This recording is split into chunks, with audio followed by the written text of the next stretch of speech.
Então, eu sou a Isabela, eu sou psicóloga clínica, o sotaque é baiano, mas eu me formei aqui em São Paulo e sou mestre em gerontologia pela PUC e sou especialista também pelo Instituto de Psicologia Analítica em Chicago. E eu vim falar, eu acho que eu vim complementar a fala da Denise, né, muito boa, por sinal, sobre uma das revoluções aí que estão acontecendo, que é esse meu recorte, que é o envelhecimento, né? Principalmente se a gente pensa, como a Denise falou, na feminização, né, do envelhecimento e desse público crescente, né, e majoritário de mulheres. Então, vamos lá. Acho que aí teve um probleminha aí de formatação.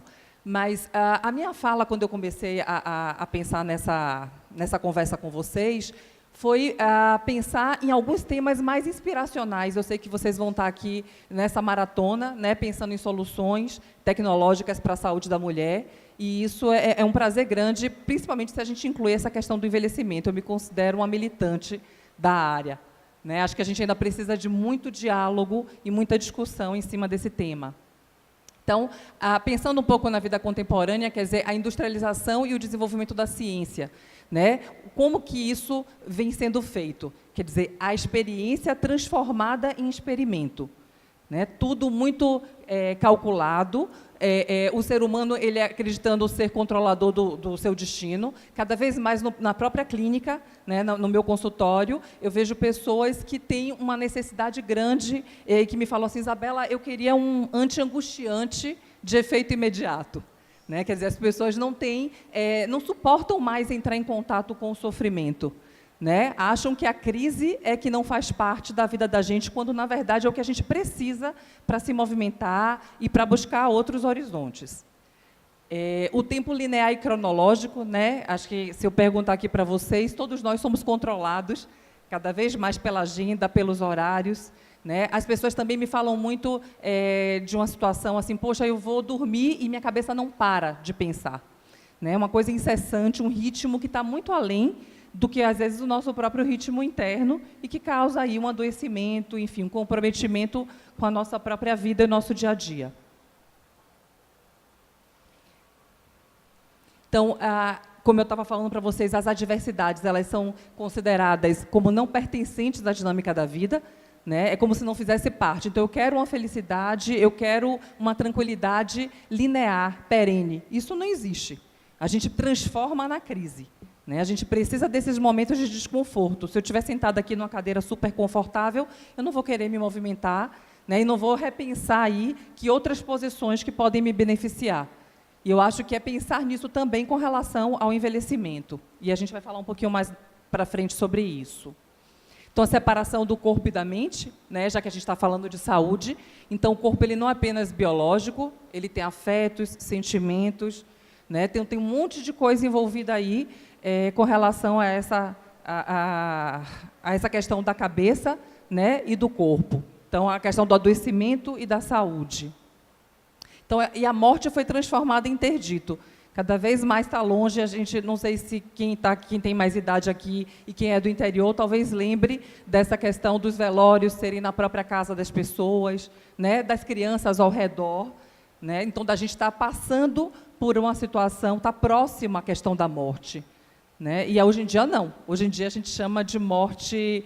É uma morte asséptica, né? É uma morte que acontece dentro das instituições e que a gente não tem contato com isso. E até falar sobre isso. Aqui em São Paulo tem grupos, né? E no mundo inteiro, do Death Café, por exemplo, que as pessoas se reúnem para falar sobre morte, né? E que faz parte da vida. Né? Elas não são antagônicas. Essa é uma questão aí que a gente também precisa pensar e desmistificar. O controle das emoções, né? O que diminui a variedade das relações humanas. Se a gente controla, a gente quer estar sempre feliz e satisfeito, vide as redes sociais, onde a gente entra em contato e está todo mundo super feliz. Parece que essa é a única direção que a gente pode ir.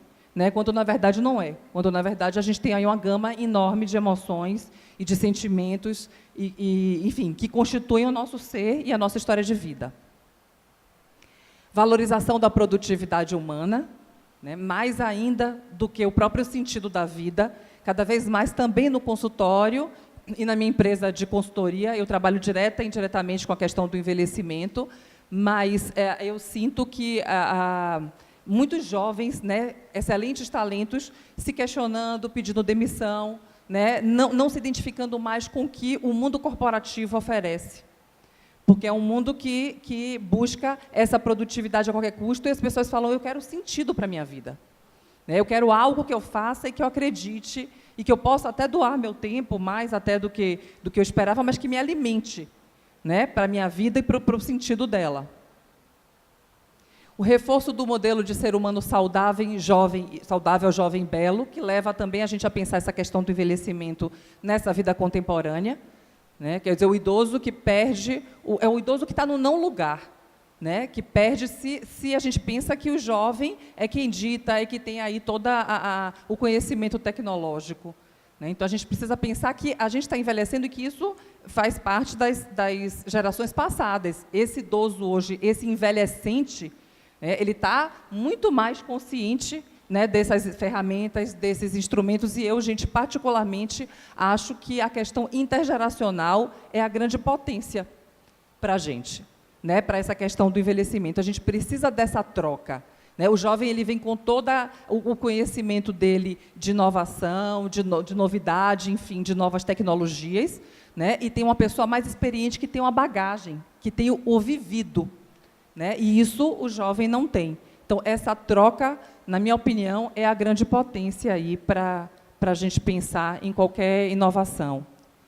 E aí, com toda essa questão do controle das emoções, vem o despreparo para o sofrimento, né? Para o que vem aí para frente. Eu digo até mais, não é nem só para o sofrimento, é para o inédito. Né? A gente não está preparado, a gente quer um controle, a gente acha que a gente controla tudo, e o nosso consciente é só um pedacinho. Né? Segundo Freud, ele falava que é a ponta do iceberg. Todo o resto está submerso. Então, se a gente nega isso, a gente faz uma força de tensão, né? E aí todo esse lado que é desconhecido, né? que não nos prepara, enfim, que está mergulhado aí nos sentimentos e nas emoções, ele puxa a gente em algum momento da vida. Então, é mais ou menos isso, essa coisa de estar sempre, enfim, feliz e contente. Então, as relações elas são substituídas por contatos virtuais. Muitas vezes a gente está do lado da pessoa numa mesa e a gente troca o WhatsApp, troca e-mail, né, ao invés de conversar. E o quanto de ruído que isso também promove nas relações. A gente está, né, reformulando todas essas relações humanas de acordo com a tecnologia. Acho que vem a favor, acho que não é um caminho sem volta, que bom, mas a gente precisa pensar também nessa relação do humano, como a Denise falou aí no final, como que a gente olha para tudo isso, né? Como que a gente considera as nossas necessidades emocionais, que é uma grande gama, é a maior, né? Versus a questão da consciência, enfim, da cognição. O ter e o ser, né, que se confundem e transformam o essencial em instantâneo. Então, eu sempre falo que a gente não está mais no momento, a gente está no instante, pela velocidade do que acontece, pela velocidade da tecnologia, pela velocidade que, mergulhados nessa tecnologia, a nossa vida se encontra. Então, e aí, dentro disso tudo, a vida ela é muito mais contraditória do que a gente espera. E é aí que acontece o grande baque para a gente. Né? Como é que vem? A gente está envelhecendo, é fato. Né? E os centenários é a faixa etária que mais cresce. Só que isso é uma novidade. Isso está acontecendo agora. A gente não sabe ainda onde é que vai dar. Como é que a gente lida com esse inédito, com tudo isso que eu falei antes? Né? Como é que a gente se prepara para isso? Então, é importante pensar. E a gente não vai conseguir fazer isso sem pensar nos sentimentos, sem pensar nas emoções, sem pensar no significado de vida. Né? Porque para a vida, e aí isso que eu fico pensando, pô, viver 100 anos, viver 120 anos, né? A gente precisa viver com significado. Como é que a gente faz para viver tanto tempo, numa vida tão alongada, sendo protagonistas da nossa própria vida? Porque o que acontece é que a gente vai perdendo lugar, né? Vai coisificando, junto com outras coisas também. Aí eu falo que, às vezes, não é só na questão do envelhecimento, às vezes a gente coisifica antes muita coisa. Né, muitas situações da vida da gente, a própria vida pessoal, né, em troca dessa produtividade exacerbada. né, em troca dessa corrida para continuar tendo um lugar nessa sociedade. Então, a fragilidade ela tem uma função essencial de lembrar o homem sua humanidade. Desculpa, gente, a formatação, alguma coisa aconteceu que tá estranho. Mas, assim, as pessoas, elas querem, né, como uma paciente que me pediu anti-angustiante, elas não querem entrar em contato com o sentimento. E a fragilidade, nós somos frágeis. Né? Que outro animal precisa de tanto tempo de cuidado como o ser humano? Né? Um cavalo nasce, daqui a pouco ele mesmo já procura o peito da mãe e já se amamenta e já sai caminhando. A gente não. Com quanto tempo, quantos anos a gente pode deixar uma criança sozinha para que ela, sem que ela padeça de alguma questão, para que ela possa sobreviver? Então, a gente precisa realmente, desde sempre, desse cuidado. Né? São dois públicos, na verdade, que eu acho importante quando a gente fala da mulher, do envelhecimento. A própria mulher e a mulher cuidadora. Né? A gente está numa sociedade onde a mulher ela é a maior cuidadora. Então, é um público também que precisa de uma assistência, a cuidadora familiar. Né? Aquela pessoa que, na família, ela é eleita para o cuidado dos velhos, né? Das pessoas que estão envelhecendo dentro do núcleo familiar dela. Então, as transformações sociais recentes, né? Houveram modificações nas características etárias da população brasileira. Em 2020, estima-se que a população com mais de 60 anos no país deva chegar a 30 milhões de pessoas. E até 2060, a população de 60 anos aumentará de 20 para 74 milhões de pessoas.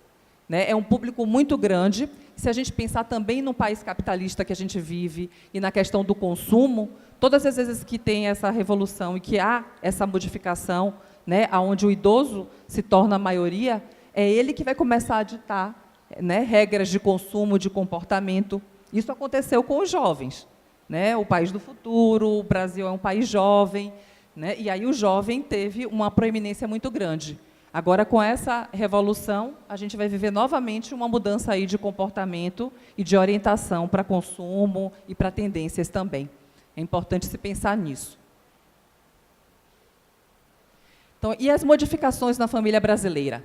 Né? A saída da mulher para o mercado de trabalho, a diminuição do tamanho, as pessoas têm menos filhos hoje em dia, e a multiplicação de domicílios chefiados por mulher.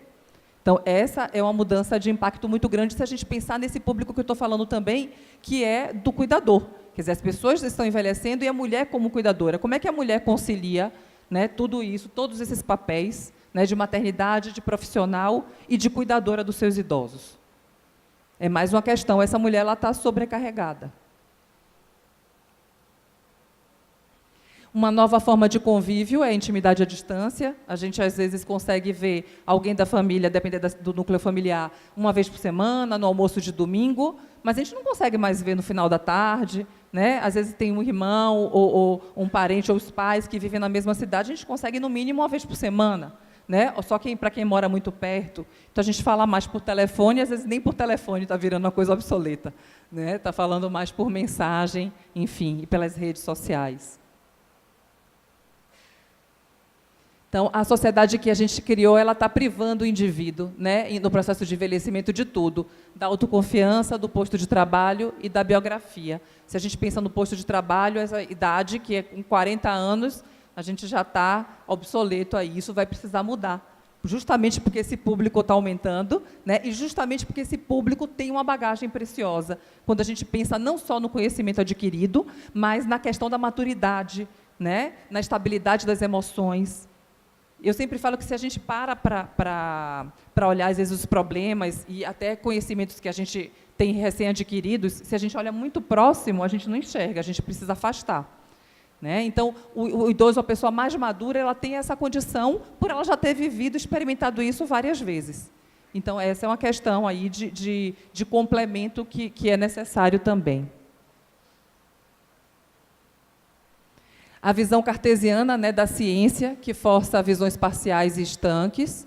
Enxergamos apenas as doenças e limitações físicas e mentais, que é essa questão do corpo desconectado, né, com as emoções e com os sentimentos. Como é que a gente faz isso? Né? Então, às vezes, a gente vai e a gente é encarado, sei lá, o diabético, o cardíaco. Né? Ali tem uma pessoa com a história de vida. Né? E isso precisa ser considerado. né, para um tratamento, para uma recuperação, para os resultados que a gente quer. As emoções e os sentimentos precisam ser considerados porque fazem parte dessa pessoa como um todo. Tá? E pode muita coisa. Né? Então, isso é uma coisa importante para a gente pensar também aí. E nós temos uma tendência também, né, de pensar na perda ao invés de pensar no ganho. Isso é do ser humano, nós somos seres da falta. Né? Então, isso é positivo. Né? Porque é a partir do momento que falta que a gente busca o que a gente precisa, enfim, o que a gente ressignifica. Mas olhar também só para o que nos falta e esquecer dos ganhos causa aí um desequilíbrio nessa balança. A saúde, né, vista como interação multidimensional. Então, tem a saúde física, mas ela é considerada junto com a saúde mental, a independência da vida diária, integração social, suporte familiar e independência econômica. Num censo, acho que foi no último censo, eles perguntaram para os brasileiros o que eles mais temiam. Né? E eles temiam, o que eles mais temiam? A perda de autonomia, mais do que a morte, por exemplo. Então, numa sociedade onde a gente precisa estar o tempo inteiro autônomo, onde a gente valoriza isso, né? A perda da autonomia é algo muito grave, é algo que gera um temor muito grande. E aí a gente pensa no que eu falei há um tempo atrás, quer dizer, nós somos seres frágeis, desde que a gente nasce. Isso é inerente à nossa condição. Então, aí já tem um grande paradoxo, né, que já causa aí uma tensão enorme se a gente pensar sobre esses dois aspectos. Né? Esse medo que a gente tem de perder a autonomia, né, e essa questão da nossa própria fragilidade. Nós somos seres coletivos. Então, o ser humano ele precisa estar com outras pessoas. Né? O que mais promove um bem-estar para a gente, que somos seres coletivos? O sentimento de pertencimento. É isso que vai fazer com que a gente sinta bem-estar. Né? Eu trabalhava fazia uma consultoria num centro-dia para idosos, eu não sei se vocês conhecem esse modelo, é uma instituição onde o idoso chega de manhã e vai embora no final da tarde. Então, ele não perde o vínculo com a família. Né? Que algumas pessoas, enfim, na mídia chamam de creche, que é errado, que é novamente uma tentativa que a gente luta para desconectar essa questão do idoso que vira criança. Isso não existe. Né? O idoso ele tem uma bagagem de vida, ele tem uma história a ser respeitada, então ele nunca vai ser uma criança novamente. Né? Então, nessa instituição, a gente levantou alguns indicadores, e o indicador mais importante era a sociabilização. Era o fato desse idoso não estar isolado em casa, né? Dele ter oportunidade de conviver com outras pessoas. E é isso que, ao longo da nossa vida, gera bem-estar e significado. Então, é importante pensar nisso também. E aí a integração social, né, suporte familiar, porque também é essa situação de estar inserido por quem a gente mais ama. Né? Tem uma outra questão também, que família, eu sempre brinco, às vezes as pessoas se chocam, mas família é núcleo de conflito. Né? Ninguém falou que família é uma coisa maravilhosa. Mas existem pessoas que a gente tem e possibilidades de troca importantes. Então, essa também é uma questão para se pensar. E, às vezes, quando as faltas ficam maiores do que os ganhos, os conflitos aumentam também. Então, o preconceito ele sempre transforma a realidade em uma caricatura. Né? Quem só se vê retratado com caricatura vai caricaturar os próprios sentimentos. Essa foi uma campanha que foi feita aqui em São Paulo sobre essas sinalizações que a gente tem, né, nos shoppings, nas ruas. Quer dizer, você se enxerga assim com 60 anos, quer dizer, isso já datou. Né? O idoso de hoje já não é mais quem era antes, quer dizer, junto de uma bengala, né, com o declínio, ninguém quer aqui negar, e na minha fala eu nunca vou negar o declínio biológico. Né? Mas como que a gente pode viver isso? A gente envelhece como a gente vive. Né? Então, assim, se eu sou uma pessoa que sempre cuida da minha saúde, aí o público feminino é um público que está muito mais atento para isso, né? Que faz um acompanhamento muito mais direto com relação à saúde, e que se cuida mais. E se eu sou uma pessoa que sempre alimentei a minha rede de amizades, né, os meus amigos, eu vou envelhecer dessa forma também. Mesmo que vários amigos morram, enfim, eu vou estar alimentando isso. Então, é importante a gente tirar, né, desmistificar essas visões que precisam ser realmente ressignificadas. Então, a gente precisa repensar nossas ideias sobre envelhecimento, né, que significa em cada idade, não apenas na velhice. Eu envelheço desde que eu nasço. Né? No dia seguinte, eu estou um dia mais velha. Né? Então, é um processo. que só termina com a morte. Tá? Não é alguma coisa que vai acontecer, fiz 60 anos, caiu um tijolo na minha cabeça, né? Mas ainda tem 4 anos que eu deixei os cabelos brancos, e as pessoas me encontram na rua e falam, nossa, mas você ficou loura? Né? Virei loura. É porque as pessoas têm realmente um preconceito de olhar e encarar e falar, poxa, ela está envelhecendo. Né? Enfim. Ah, não, mas você deixou, mas fica ótimo assim, porque você ainda tem um rosto mais jovem, se fosse na minha idade não ficaria tão bom. Quer dizer, tudo preconceito. Né? Depende muito de como que você está internamente e o quanto que você assume o que está acontecendo na sua vida. Né? Então, a principal patologia da velhice é a nossa ideia da velhice.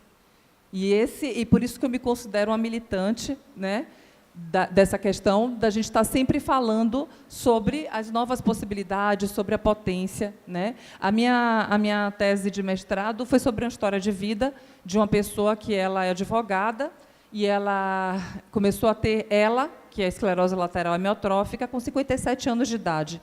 A Leide sempre foi uma pessoa que foi revolucionária em todos os campos da vida dela. E ela começou a perdeu todos os movimentos, hoje ela respira por aparelhos e ela só consegue mexer bem sutilmente a retina dos olhos. Então, ela se comunica por uma tabela visual, né? E ela gira, A, B, C, vai montando as frases. E ela está no 3º livro dela de poesia.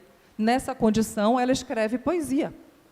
Então, o tanto desse mundo que eu falo para vocês, de sentimento e de emoções, né, que é potente, e que faz com que a gente esteja presente, independente da condição de saúde e doença.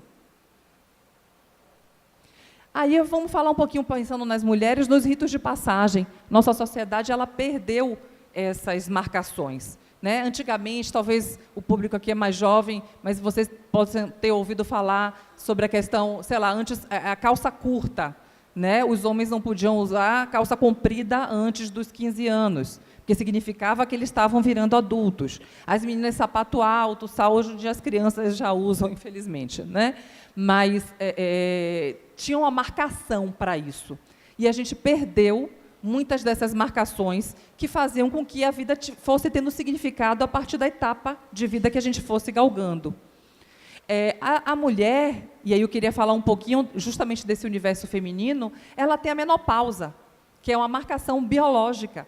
Né? E isso, eu sou uma defensora, né, de uma reflexão nesse sentido, para a mulher, o envelhecimento, esse processo de envelhecimento, até no consultório, ele é mais suave do que para o homem, porque ela vai tendo essas marcações e ela está ligada também, como ela tem diferentes papéis que ela exerce, não só a vida profissional. Então, tem a vida dos filhos, tem os netos, essa relação muito próxima, que vai fazendo com que ela desempenhe outros papéis. Né? Então, ela não aposta no número só, como o homem normalmente faz, e biologicamente também, que faz com que ela perceba, efetivamente, que ela está mudando para uma outra etapa.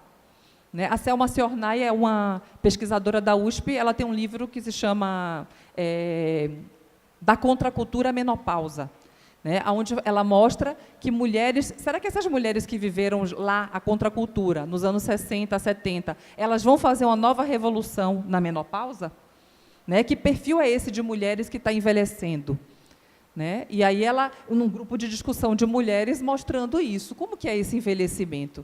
Né? Como é que se a gente envelhece como a gente vive, como é que a gente vai lidando com essas questões? Né? Enfim. Então, a morte do estado anterior exige e empurra para o renascimento de um novo estágio, né? E a aceitação das limitações é um passo importante para uma redefinição do curso de vida. Se a gente pensar que a gente cresce na crise, então a elaboração do luto ela é muito positiva para que a gente possa pensar que novos horizontes são esses que eu quero galgar. Aí a Silvana Tótora, ela fala, que eu acho importante a gente pensar um pouquinho sobre isso, que estar em ressonância com a vida é acatar o movimento que se recria perecendo. A morte se dá no corpo do vivente a todo instante, e a experiência da morte é a de produzir devires, e com isso novas intensidades. A saúde não implica eliminar a doença e tampouco a vida se opõe à morte. A gente vive nesse luto diversas épocas da nossa vida, em diversas situações. Né? Quando a gente sai da infância para a adolescência, quem não lembra aqui no primeiro dia da faculdade, o frio na barriga que dá, né? A incerteza, coisa de... E agora, que mundo é esse que eu estou entrando? Né? que eu vou começar a participar. Então, esses são os lutos, o próprio luto, né, de uma morte efetiva, enfim, mas mostrando para vocês que é muito maior do que essa questão do luto, quando a gente pensa que é só da morte, né, do físico. Né? Tem outros lutos que a gente lida desde que a gente nasce, e que são importantes para novos devires, para novas perspectivas. Então, talvez um dos grandes desafios do envelhecimento seja reconhecer o que permanece e o que muda. Né? O que é que fica para mim? Chega um momento da vida da gente que a gente fala, poxa, eu não vou ser mais tudo aquilo que eu gostaria de ser. Na psicologia a gente chama de ideal de ego. Né? Mas e o que é que eu tenho em termos de bagagem? Né? O que é que eu já construí? E quantos planos também que a gente muda a cada minuto. Então, o que é que eu quero? Eu pensava que eu queria uma coisa, agora eu já não quero mais. Isso já não faz mais sentido. Eu quero outras coisas. Então, essa potência ela é muito importante para um idoso que está presente, que continua curioso, que quer trocar, né? Que quer pertencer. Né? Já que ele está vivo, ele é protagonista. Né? Até a morte, independente da condição de saúde e doença, nós somos protagonistas. Então, nós nunca nos tornamos eles, mas permanecemos nós mesmos, só que mais velhos. Né? Hoje eu estou um dia mais velha do que ontem, e eu sou eu mesma, e eu vou mudando dentro dos meus desejos, das minhas aspirações, né? Mas eu continuo com as marcas do que eu vivi. Então, como é que a gente pode pensar nisso? Né? Nessa fase de vida e nessa ressignificação. Então, seguir a curiosidade, investigar ideias importantes, estimular a capacidade de ter ideias e sentir prazer nisso, trocar rotinas por rituais. Quer dizer, tem muito para ser feito, né, e muito para ser proposto, para que as pessoas... É um despertar. Eu que lido com grupos de idosos, que atendo, é muito interessante isso, porque, às vezes, é um start, é um insumo que a gente dá e várias histórias desabrocham aí, incrível, e tem consequências maravilhosas. Então, nós não nos conhecemos, nós nos descobrimos, né, o tanto que tem aí dessas possibilidades. Né? Às vezes a gente pensa assim, poxa, eu fui e realizei tanta coisa, e agora o que é que eu vou fazer daqui para frente da minha vida? Eu ouvi um dia desse no consultório, uma pessoa que eu atendi, ele falou assim, financeiramente eu consegui me planejar, me falaram que eu tinha que me planejar e eu fiz toda a minha lição de casa.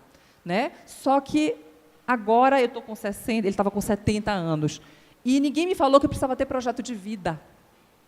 Né? Então, eu tenho toda a minha vida estabilizada e não tenho o que fazer da minha vida. E tenho mais X anos, cuido da minha saúde, e aí, o que é que eu vou fazer? Né? Numa depressão ferrada, né? Porque não sabe o que vai fazer, e aí vai para viver o quê? Mais 20, 30 anos a mais é bastante coisa para a gente viver sem significado e sem projeto de vida. Então, o quanto que a gente está pensando nisso, e é uma das falas que a gente faz nos nossos projetos da Angatu, é pensar nesse projeto de vida desde sempre. Se eu nunca me preocupei com isso, né, com 60 anos vai ficar mais difícil. É possível sempre. Mas o quanto de energia que eu coloco nisso e o quanto de atenção.